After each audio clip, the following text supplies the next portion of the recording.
ಸಣ್ಣವನಿದ್ದಾಗಿಂದ ಕಳ್ತನ ಮಾಡಿದ್ದ, ಸಣ್ಣ ಪುಟ್ಟ ಕಳ್ತನ ಮಾಡ್ತಾ ಮಾಡ್ತಾ ಮಾಡ್ತಾ ದೊಡ್ಡ ದೊಡ್ಡ ಕಳ್ತನಗಳಿಗೆಲ್ಲ ಬಂದ್ಬಿಟ್ಟಿದ್ದ. ಇನ್ನು ಅವನಿಗೆ ಇನ್ನೇನು ಬೇರೆ ದಾರಿನೇ ಇಲ್ಲ ಅನ್ನೋ ಮಟ್ಟಕ್ಕೆ ಬಂದಾಗ ಜೀವಾವಧಿ ಶಿಕ್ಷೆ ಕೊಟ್ರು. ಆಗ ಜಡ್ಜ್ನ ಮತ್ತೆ ಲಾಯರ್ನೆಲ್ಲ ಆ ಕಳ್ಳ ಒಂದು ಮನವಿ ಮಾಡ್ಕೊಂತಾನ, ಒಂದ್ಸಲಿ ನನ್ನ ತಾಯಿನ ನನ್ನ ಹತ್ರಕ್ಕೆ ಕಳಿಸ್ರಿ, ಹತ್ರಕ್ಕೆ ಬರೋ ನಾನು ಮಾತಾಡ್ಬೇಕು, ಅವ್ರ ಕಿವಿಗೆ ಏನೋ ಹೇಳ್ಬೇಕು ಅಂತ ಕೇಳ್ತಾನಂತ ಕಳ್ಳ. ನನ್ನೊಂದು ಮನೆ ಬೈಕೆ ಅದನ್ನ ಹೇಳ್ರಿ, ಕೇಳ್ಕೊಳ್ರಿ ಅಂತ. ಯಾಕಂದ್ರೆ ನನ್ನ ತಾಯಿ ಹೇಳ್ಬೇಕು ನನ್ನ ಕಿವಿ.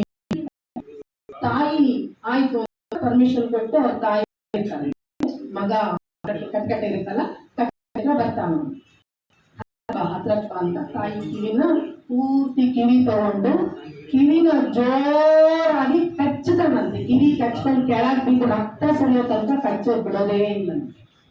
ಅಲ್ಲಿ ವಕೀಲರು ಏನ್ ಮಾಡ್ತಾ ಇದೀಯಾ, ಯಾಕೋ ನಿಮ್ ತಾಯಿ ಯಾಕೆ ಹಂಗ್ ಮಾಡ್ತಾ ಇದೀಯಾ, ಯಾಕೆ ಹಂಗ್ ಮಾಡ್ತಾ ಇದೀಯಾ ಅಂತ ಎಲ್ಲ ಕೇಳಿದಾಗ, ನಾನು 10 ವರ್ಷದವನಿದ್ದಾಗ ಸ್ಕೂಲಿಂದ ಪೆನ್ ಕರ್ಕೊಂಡ್ ಬಂದೆ ಅಂತ ನಮ್ಮ ಅಮ್ಮನ ಕಿವಿಗೆ ಹಾಕಿದಾಗ ಆವತ್ತೇ ನನ್ನ ಕೆನ್ನೆಗೆ ಒಂದು ಬಾರಿಸಿ ಕತ್ತೆ ಕದಿಯೋ ಕೆಲಸ ಮಾಡಬಾರ್ದು ಅಂತ ನನ್ನ ಆವತ್ತೇ ಇವಳು ನನ್ನನ್ನು ಎಚ್ಚರಿಸಿದ್ರೆ ಇವತ್ತು ನಾನು ಈ ಸ್ಥಿತಿಗೆ ಬರ್ತಾ ಇರ್ಲಿಲ್ಲ.